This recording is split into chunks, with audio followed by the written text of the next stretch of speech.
ভাই আমার বয়স কম, আমি আর পারছি না, কিন্তু তারপরও ভাই জোর করে তার মেশিন আমার গুহায় এত জোরে জোরে দিল, আমি কাঁদছি আর বলছি আস্তে আস্তে দেও, ব্যথা পাচ্ছি। হ্যালো বন্ধুরা, আমি তোমাদের নূপুর আপু। আজকের গল্পটি সম্পূর্ণ শুনলে আপনাদের মেশিন দিয়ে টপটপ করে পানি চলে আসবে। তাই হাতের কাজ করার আগে হাতের কাছে টিস্যু রাখুন। আমি ভাইয়ের ঘরে গেলাম এবং দেখি সে বিছানায় শুয়ে আছে।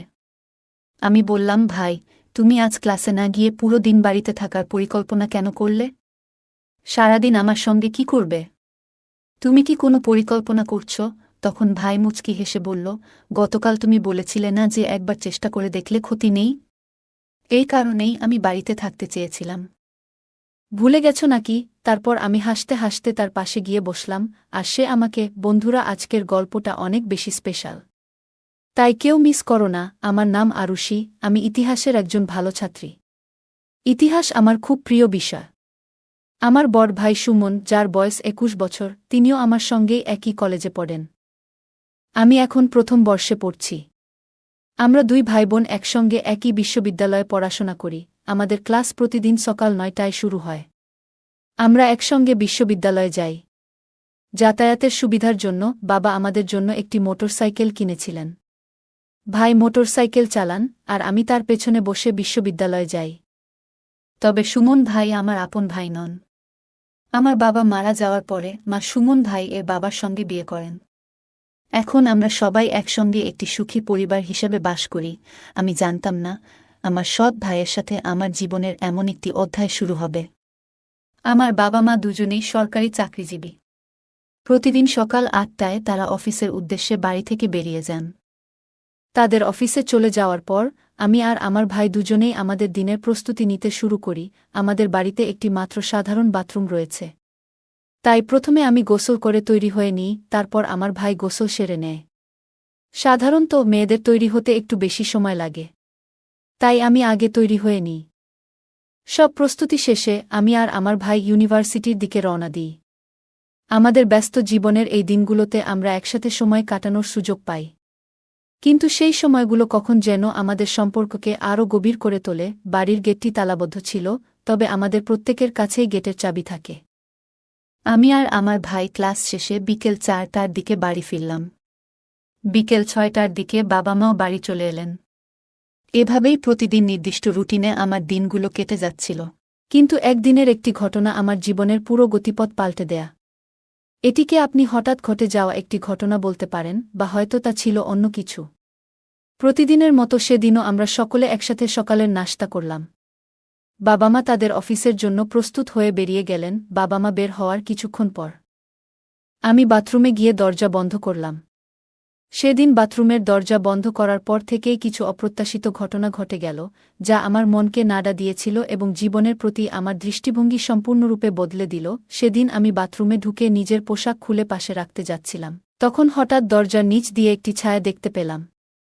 আমি শাওয়ারের নিচে দাঁড়িয়েছিলাম এবং হালকা ভীত হয়ে পড়েছিলাম। প্রথমে ভেবেছিলাম হয়তো এটা আমার মনের ভুল, কিন্তু যখন মুখে সাবান লাগাচ্ছিলাম তখন আবার দরজার নিচে ছায়াটি নড়াচড়া করতে দেখলাম। আমার মনে হলো কেউ হয়তো দরজার বাইরে থেকে আমাকে লক্ষ্য করছে। তবে বাড়িতে তখন আমি আর আমার ভাই ছাড়া আর কেউ ছিল না। তাই মনে প্রশ্ন উঠল, তাহলে কি আমার ভাই আমাকে লক্ষ্য করছে? তারপর ভাবলাম, হয়তো লাইটের প্রতিফলনের কারণে এমনটা দেখাচ্ছে। আমি নিজেকে শান্ত করার জন্য এসব নেতিবাচক চিন্তা এড়িয়ে যাওয়ার চেষ্টা করলাম। তবুও সেই ছায়া বারবার আমার মনে সংশয়ের সৃষ্টি করছিল। শাওয়ার চালু করে আমি ধীরে ধীরে গোসল করলাম এবং পরিষ্কার হয়ে নিজের পোশাক পরে নিলাম। কিন্তু যখন আমার ওড়নাটি তুলতে গিয়েছিলাম তখন আবার দরজার নিচ দিয়ে একটি ছায়া নড়াচড়া করতে দেখলাম। এবার আমার সন্দেহ আরও গভীর হয়ে গেল। গোসল সেরে আমি নিজের ঘরে চলে এলাম এবং প্রস্তুত হতে লাগলাম। অন্যদিকে ভাই কিছুক্ষণ পর তৈরি হয়ে আমাকে ইউনিভার্সিটিতে নিয়ে যাওয়ার জন্য ডাকতে এলো। আমরা দুজনেই বাড়ির দরজা বন্ধ করে ইউনিভার্সিটির উদ্দেশ্যে বেরিয়ে পড়লাম। প্রতিদিনের মতো সেদিনও আমি মোটরসাইকেলে ভাইয়ের পেছনে বসে পড়লাম এবং আমার ব্যাগটি ভাইয়ের পেছনে ও আমার সামনে রাখলাম। তবে সেই দিন কি এমন কিছু ঘটতে চলেছিল যা আমার প্রতিদিনের স্বাভাবিক রুটিন থেকে আলাদা? এই প্রশ্ন আমার মনে ঘুরপাক খাচ্ছিল। সেদিন আমার মন যেন অন্য এক জগতে হারিয়ে গিয়েছিল। সেই দিনের অনুভূতিগুলো এমন ছিল যা ভাষায় প্রকাশ করা সম্ভব নয়। তবে পরের দিন সকাল থেকেই আমি ভাবতে শুরু করলাম, কিভাবে নিশ্চিত হব যে আমার ভাই সত্যিই আমাকে বাথরুমের দরজার বাইরে থেকে দেখেছিল কিনা? অনেক চিন্তা করার পর আমার মাথায় একটি পরিকল্পনা এলো। বাবা মা অফিসে চলে যাওয়ার পর আমি আমার মোবাইল ক্যামেরায় ভিডিও রেকর্ডিং চালু করলাম এবং সেটি বাথরুমের বাইরে এমন একটি জায়গায় রেখে দিলাম, যেখানে যদি কেউ দরজার বাইরে থেকে কিছু করার চেষ্টা করে তা রেকর্ড হয়ে যাবে। মোবাইলটি রেখে আমি বাথরুমে ঢুকে দরজাটি ভেতর থেকে বন্ধ করলাম। বাথরুমের দরজার দিকে তাকাতেই আবার একটি ছায়া দেখতে পেলাম। এবার আমি বুঝতে পারলাম যে যা কিছুই ঘটছে তা ক্যামেরায় ধরা পড়েছে। এই চিন্তা করতে করতে আমি গোসল শেষ করলাম। তারপর বাথরুম থেকে বেরিয়ে এসে মোবাইলটি হাতে নিয়ে নিজের ঘরে চলে গেলাম। ভিডিওটি চালিয়ে যা দেখলাম তাতে আমার বিশ্বাসই হতে চাইছিল না। আমি ভাবছিলাম, এটা কিভাবে সম্ভব? এরপর আর কিছু না ভেবে আমি আর আমার ভাই ইউনিভার্সিটির জন্য রওনা দিলাম। আমি মোটরসাইকেলে ভাইয়ের পেছনে বসে ওর গলা জড়িয়ে ধরলাম। মনে মনে ভাবতে লাগলাম, কিভাবে ভাইকে সেই ভিডিওটা দেখাব। ঠিক তখনই ভাই বলল, তুই কি ঠিক আছিস? আমি বললাম, হ্যাঁ ভাই, সব ঠিক। ভাই বলল, তাহলে এত জোরে আমাকে ধরে আছিস কেন? আমি বললাম, জানি না কেন ভাই, আজ একটু অস্বস্তি লাগছে। পুরো দিন ইউনিভার্সিটিতে পড়াশোনার মাঝে আমার মন বারবার অন্যদিকে চলে যাচ্ছিল। দুপুরে বাড়ি ফিরে এসে আমি স্থির হতে পারছিলাম না। কিভাবে ভাইকে বলবো কেন সে এই রকম কাজটা করল, সেটা ভেবে দিশেহারা হয়ে পড়েছিলাম। রাতে প্রায় 10টা বাজে। আমি বিছানায় শুয়ে বারবার পাশ ফিরছিলাম। একেবারেই ঘুম আসছিল না। নিজের মনে সাহস এনে ভিডিওটা আবার দেখলাম। অনেক ভেবে আমি সেই ভিডিওটা ভাইয়ের মোবাইলে পাঠিয়ে দিলাম, কারণ সে জানুক আমি তার অপরাধ ধরে ফেলেছি। প্রায় 15 মিনিট কেটে গেল, কিন্তু ভিডিওটা সে দেখল না। আমি ভাবতে লাগলাম, ভাই কেন ভিডিওটা দেখছে না? বারবার ফোন চেক করছিলাম। 1 ঘন্টারও বেশি সময় কেটে গেল, কিন্তু কোনো প্রতিক্রিয়া নেই। তখন মনে হলো, হয়তো ভাই ঘুমিয়ে পড়েছে। এভাবেই রাত কেটে গেল, কিন্তু কোনো উত্তর পেলাম না। অবশেষে আমি হতাশ হয়ে ঘুমিয়ে পড়লাম। পরের দিন রবিবার ছিল। সেদিন বাবা মা ভাই আর আমি সবাই বাড়িতে ছিলাম। সকালের নাশতা সবাই একসঙ্গে করলাম। নাশতার সময় মনে হচ্ছিল যেন কিছু একটা বলবো, কিন্তু সাহস পাচ্ছিলাম না। ভাইয়ের আচরণে কোনো পরিবর্তন দেখিনি। এর মানে সে এখনও আমার পাঠানো ভিডিও দেখেনি। সকালে প্রায় 10টা নাগাদ আমি আমার ঘরে বসেছিলাম। হঠাৎ করে আমার মোবাইলে একটি মেসেজ এলো। মেসেজ দেখে আমার হৃদস্পন্দন বেড়ে গেল। মেসেজটি আমার ভাইয়ের কাছ থেকে পাঠানো। সে লিখেছে যে সে ভিডিওটি দেখেছে। আমি নিশ্চিত হয়ে গেলাম যে সে ভিডিওটি দেখেছে। আমি তার মেসেজের জবাব দিলাম, কিন্তু এরপর আর কোনো উত্তর পেলাম না। দুপুর হয়ে গেল, কিন্তু এখনও কোনো প্রতিক্রিয়া আসেনি। দুপুরের খাবার সময় আমরা সবাই একসাথে খেতে বসেছিলাম। আমি লক্ষ্য করলাম যে ভাই চুপচাপ মাথা নিচু করে খাচ্ছিল। খাওয়া শেষ করেই সে উঠে নিজের ঘরে চলে গেল। আমি বাবা মায়ের সামনে বললাম, ভাই, কিছুক্ষণ পর তোমার ঘরে আসব। তোমাকে কিছু পড়া বুঝিয়ে দেব। সে কিছু না বলে তার ঘরে চলে গেল। খাওয়া শেষ করে মা আর আমি টেবিল গুছিয়ে নিলাম। সব কাজ শেষ করার পর মা বাবা মায়ের ঘরে চলে গেলেন, আর আমি সোজা ভাইয়ের ঘরে চলে গেলাম। ঘরে ঢুকে দেখি ভাই জানালার পাশে দাঁড়িয়ে আছে। আমি ঘরে ঢুকে দরজাটা ধীরে ধীরে বন্ধ করলাম। তারপর সুমন ভাইয়ের কাছে গিয়ে দাঁড়ালাম। দেখলাম ওর চোখে অশ্রু গড়িয়ে পড়ছে। ওর চেহারায় অপরাধবোধ স্পষ্ট ছিল। সুমন ভাই আমার চোখের দিকে তাকিয়ে খুব ধীরে বলল, দুঃখিত। আমি বুঝতে পারছিলাম সে ভেতরে ভেতরে খুব খারাপ অনুভব করছে। ও যেন আরও ভেঙে না পড়ে, তাই আমি সামনে এগিয়ে এসে তাকে আলতো করে জড়িয়ে ধরলাম। তারপর ধীরে ধীরে তার কানে বললাম, এই বয়সে এরকম ভুল হয়েই যায়। এতে দুঃখ পাওয়ার কিছু নেই। আর আমরা তো সৎ ভাইবোন, তাই এটা নিয়ে বেশি ভাবারও দরকার নেই। আমার কথা শুনে সুমন ভাই হতবাক হয়ে আমার দিকে তাকাল। সে বলল, কিন্তু আমরা তো ভাইবোন, তাই না? আমাদের উচিত সম্পর্কের মর্যাদা রক্ষা করা। এই সীমারেখা পেরোনো ঠিক হবে না। তাকে আরও স্বাভাবিক করার জন্য আমি মৃদু হেসে বললাম, আচ্ছা ঠিক আছে, গুরুজনের মতো উপদেশ দাও আর। কিন্তু চিন্তা করো না, আমি জানি তুমি ভুল বুঝতে পেরেছ। আমি বললাম, ওহ, এখন বড় বড় নীতির কথা মনে পড়ছে।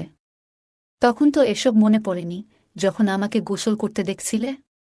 তখন কোথায় ছিল তোমার এই নীতি? তারপর আমি মৃদু হাসি দিয়ে বললাম, এগুলো নিয়ে ভাবো না ভাই। তুমি সবসময় আমার বড় ভাই থাকবে, আর আমি তোমার সেই আদরের ছোট বোন। এরপর এক চোখ টিপে মজা করে বললাম, তবে ভাই, একবার চেষ্টা করে দেখলে ক্ষতি কি? আমি কাল সন্ধ্যায় তোমার অপেক্ষায় থাকব, এই কথাটা আমি হেসে বললাম এবং তারপর তার ঘর থেকে বেরিয়ে এলাম। সে হতবাক হয়ে আমার দিকে তাকিয়ে রইল। সেই রাতে আমরা সবাই একসঙ্গে খাবার টেবিলে বসেছিলাম। খাওয়ার সময় আমার ভাই বলল, কাল ইউনিভার্সিটিতে নাকি একটা ছোটখাটো খেলার আয়োজন হচ্ছে, তাই আমি কাল ইউনিভার্সিটিতে যাব না। মা বললেন, তাহলে আরুষিও যাওয়ার দরকার নেই। বাবা বললেন, সুমন, তুমি কি খেলাধুলায় আগ্রহী নও? ভাই উত্তর দিল, জি বাবা, আমি ব্যাটবল খেলায় আগ্রহী, কিন্তু এখানে সেটা হচ্ছে না। এখানে কিছু নতুন খেলোয়াড় এসেছে যারা ছোট ছোট স্কুল থেকে এসে ইউনিভার্সিটিতে প্র্যাকটিস করছে। বাবা বললেন, ঠিক আছে, তাহলে কাল তোমরা দুজনেই বাড়িতে থাকবে। আমি ভাইয়ের দিকে তাকিয়ে এক গোপন হাসি দিলাম। পরের দিন সকালে বাবা আর মা অফিসে চলে গেলেন। এরপর আমি সুমন ভাইজের ঘরে গেলাম এবং দেখি সে বিছানায় শুয়ে আছে। আমি বললাম, ভাই, তুমি আজ ক্লাসে না গিয়ে পুরো দিন বাড়িতে থাকার পরিকল্পনা কেন করলে? সারাদিন আমার সঙ্গে কি করবে? তুমি কি কোনো পরিকল্পনা করছো? তখন সুমন ভাই মুচকি হেসে বলল, গতকাল তুমি বলেছিলে না যে একবার চেষ্টা করে দেখলে ক্ষতি নেই? এই কারণেই আমি বাড়িতে থাকতে চেয়েছিলাম। ভুলে গেছ নাকি? আমি হাসতে হাসতে বললাম, বাহ ভাই, তুমি তো বেশ চালাক। তোকাল বড় বড় নীতির কথা বলছিলে, আর আজ এমনভাবে কথা বলছো যেন সব ভুলে গেছ। আমি মজা করে তাকে খোঁচা দিতে লাগলাম। আমার কথা শুনে সে হেসে উঠে দৌড়ে আমার পেছনে এলো। আমাকে ধরার জন্য ছুটতে লাগল। আরুষি বলল, তুমি একদম ঠিকই বলেছ।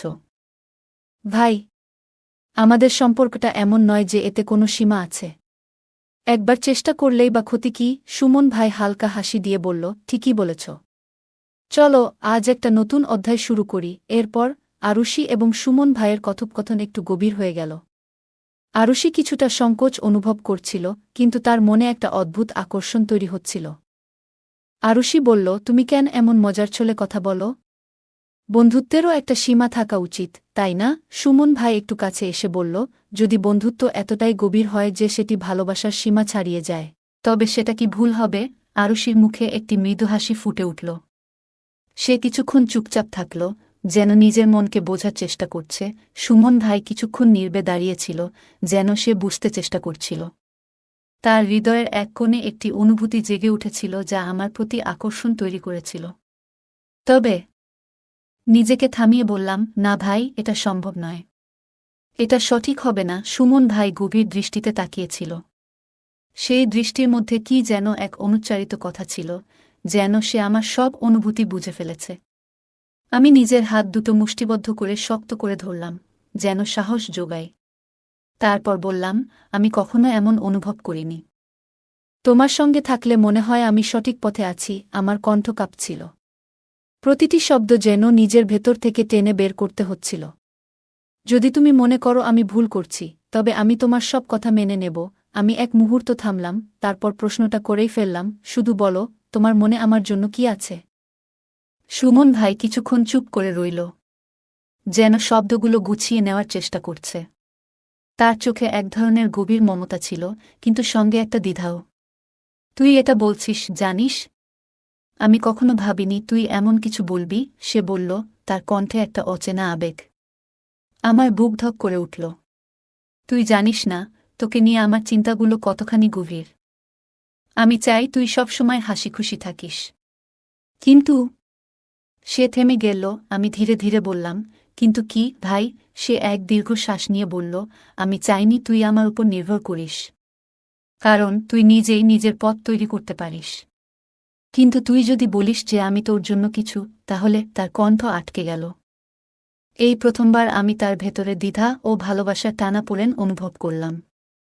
যেন আমরা দুজনেই বুঝে গেছি, এই সম্পর্কটা শুধুমাত্র কথায় ব্যাখ্যা করার নয়, এটা অনুভবের। সুমন ভাইয়ের চোখে জল চলে এলো।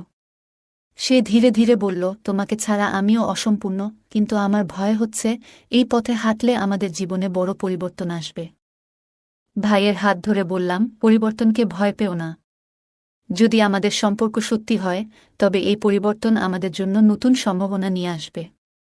আমি তোমাকে কখনো কষ্ট দেব না, এই কথা দিলাম। সুমন ভাই মৃদু হাসি দিয়ে আমার দিকে তাকাল। বলল, তাহলে তুমি সত্যিই আমাদের সম্পর্ককে এতটা গুরুত্ব দাও? তাদের চোখের ভাষা সবকিছু বলে দিচ্ছিল, যা শব্দের চেয়েও গভীর ছিল। অবশেষে তারা নিজেদের অনুভূতিকে গ্রহণ করল এবং একে অপরকে জড়িয়ে ধরল। তাদের সম্পর্ক আর বন্ধুত্বের সীমায় আটকে থাকল না, বরং নতুন এক অধ্যায়ের সূচনা করল। এটি ছিল এক নতুন অধ্যায়ের সূচনা, যেখানে ভালোবাসা আর বিশ্বাস ছিল তাদের পথপ্রদর্শক।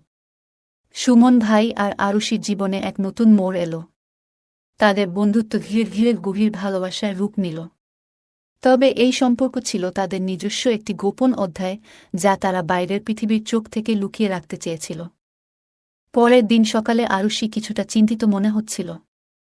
সুমন তাকে দেখেই জিজ্ঞাসা করল, কি হল? তুমি কি কিছু নিয়ে উদ্বিগ্ন? আরুষি মাথা নিচু করে বলল, ভাই, সবকিছু এত তাড়াতাড়ি হয়ে গেল যে আমি বুঝতে পারছি না সামনে কি হবে। সমাজ, পরিবার, তারা কখনো আমাদের এই সম্পর্ককে মেনে নেবে না। সুমন ভাই ধীরে ধীরে তার কাছে এসে বলল, আরুষি, যখন আমাদের ভালোবাসা সত্যিকারের, তখন আমাদের কারও অনুমতির প্রয়োজন নেই। আমরা একসঙ্গে আছি, এটাই সব কিছু। আরুষি তার কথা শুনে একটু আশ্বস্ত হল। সে গভীরভাবে সুমনের চোখে তাকিয়ে দেখল এবং বুঝতে পারল যে তার ভালোবাসার শক্তি তাদের সব বাধা অতিক্রম করতে সাহায্য করবে। ভয় পাওয়ার কিছু নেই। তবে যদি তুমি চাও, আমরা আমাদের সম্পর্কের কথা গোপন রাখতে পারি যতক্ষণ না সঠিক সময় আসে। সুমন ভাই ধীরে ধীরে বলল। আরুষি তার দিকে তাকিয়ে বলল, আমি শুধু চাই আমরা যেন একে অপরকে বুঝি এবং সবসময় পাশে থাকি। যদি আমাদের মধ্যে বিশ্বাস থাকে, তাহলে আমরা সব বাধা পার করতে পারব। কয়েকদিন সবকিছু ভালোভাবেই চলছিল। তারা সিদ্ধান্ত নিয়েছিল যে তাদের সম্পর্ক তাদের পড়াশোনা এবং ক্যারিয়ারের উপর প্রভাব ফেলতে দেবে না। কিন্তু ভালোবাসা এমন একটি অনুভূতি যা চেপে রাখা কঠিন। একদিন কলেজের ক্যান্টিনে আরুষি এবং সুমন চুপি চুপি কথা বলছিল। তখন তাদের ক্লাসমেট রিমা বিষয়টি দেখে ফেলে। সে হেসে বলল, এই কি চলছে তোমাদের মধ্যে? আরুষি আর সুমন মুহূর্তের জন্য চুপ হয়ে গেল। রিমার হাসির মধ্যেও একটা কৌতূহল লুকিয়েছিল। সুমন ভাই হালকা হাসি দিয়ে বিষয়টা অন্যদিকে ঘোরানোর চেষ্টা করল। কিন্তু রিমার মুখে যে অভিব্যক্তি ছিল, তাতে মনে হচ্ছিল যে সে আরও কিছু বলতে চায়। রিমার মনে সন্দেহ জাগে যখন সে আরুষি আর সুমনের আচরণ লক্ষ্য করে। তারা তাড়াতাড়ি বলল, কিছুই না, এমনই কথা বলছিলাম। কিন্তু রিমার মনে সন্দেহ আরও গভীর হল এবং সে তাদের কথা মনোযোগ দিয়ে শুনতে শুরু করল। সেদিন সন্ধ্যায় সুমন ভাই বাড়িতে একা ছিল। এমন সময় আরুষি তাকে ফোন করল। সুমন ভাই, তোমার সঙ্গে খুব জরুরি কথা বলতে হবে। আরুষি চিন্তিত স্বরে জিজ্ঞাসা করল, কি হয়েছে? সব ঠিক আছে তো? আরুষি বলল, তুমি একবার ছাদে চলে এসো। সুমন ভাই ছাদে গিয়ে দেখে আরুষি আগেই সেখানে অপেক্ষা করছে। তার হাতে একটি লাল গোলাপ। সুমন ভাইকে দেখে আরুষি বলল, আমি আর লুকিয়ে রাখতে পারছি না। ভাই, আমি তোমাকে ছাড়া আর এক মুহূর্তও থাকতে পারি না। আমি চাই সবাই জানুক যে আমি তোমাকে ভালোবাসি। ভাই হতভম্ব হয়ে গেল। কিছুক্ষণ চুপ থেকে বলল, কিন্তু আরুষি, তুমি বুঝতে পারছো এর মানে কি? পরিবার, বন্ধু, সমাজ, সবাই আমাদের নিয়ে প্রশ্ন তুলবে। আরুষি তার চোখে তাকিয়ে বলল, আমার কিছু যায় আসে না। আমি শুধু তোমাকে পাশে চাই। তুমি থাকলে আমি সব চ্যালেঞ্জের মোকাবিলা করতে পারব। ভাইয়ের চোখ ভিজে গেল। সে আরুষির হাত থেকে গোলাপটি নিল এবং মৃদু হেসে বলল, যদি তোমার ভালোবাসা এতটাই হয়, তবে আমিও সব বাধা পার করার সাহস পাব। আমরা সবকিছুর সম্মুখীন হতে প্রস্তুত, তবে আমাদের এগোতে হবে সতর্কতার সঙ্গে। সুমন ভাই বলল। আরুষি মৃদু হেসে তার কথা মেনে নিল। তার হাসির মধ্যে যেন এক ধরনের আশ্রয় ছিল, এক ধরনের মমতার সুর। সে চোখ তুলে তাকাল, যেন তার চোখ দিয়ে বলছে, আমি তোমার উপর বিশ্বাস করি। তারা একে অপরকে জড়িয়ে ধরল। সেই আলিঙ্গন ছিল নীরব, অথচ এত গভীর যে হাজার শব্দেও তা বোঝানো যাবে না। এটি ছিল তাদের সম্পর্কের আরেকটি পদক্ষেপ, একটি অদৃশ্য প্রতিজ্ঞা, যেখানে দুজনেই একে অপরকে বলছিল, যাই হোক না কেন, আমরা একসাথে থাকব। তাদের ভালোবাসা এখন আর শুধু একটি গোপন বিষয় ছিল না। এটি হয়ে উঠল এমন একটি অনুভূতি যা প্রতিটি বাধাকে জয় করার সাহস যোগায়। আরুষি অনুভব করল, তার ভালোবাসা তাকে দুর্বল নয়, বরং শক্তিশালী করে তুলেছে। সে জানে তারা একসাথে থাকলে কোনো বাধাই তাদের থামাতে পারবে না। ওই মুহূর্তে যেন পুরো পৃথিবী থেমে গিয়েছিল। কেবল ছিল তাদের নিঃশ্বাসের শব্দ আর একে অপরের উপস্থিতির উষ্ণতা। তাদের ভালোবাসা যেন বাতাসে মিশে এক অদ্ভুত ছন্দ তৈরি করেছিল, একটি ছন্দ যা তাদের জীবনকে নতুন করে বেঁধে দিয়েছে। বন্ধুরা, এই গল্পটি আপনাদের কেমন লাগল? যদি এই গল্পটি ভালো লেগে থাকে, তাহলে দয়া করে ভিডিওটি লাইক করুন এবং আমাদের চ্যানেলটি সাবস্ক্রাইব করুন। পাশে থাকা বেল আইকনটি প্রেস করুন যাতে করে আমরা যখনই নতুন ভিডিও আপলোড করি তার নোটিফিকেশন সবার আগে আপনার কাছে পৌঁছে যায়। ধন্যবাদ, দেখা হবে আমাদের পরবর্তী ভিডিওতে।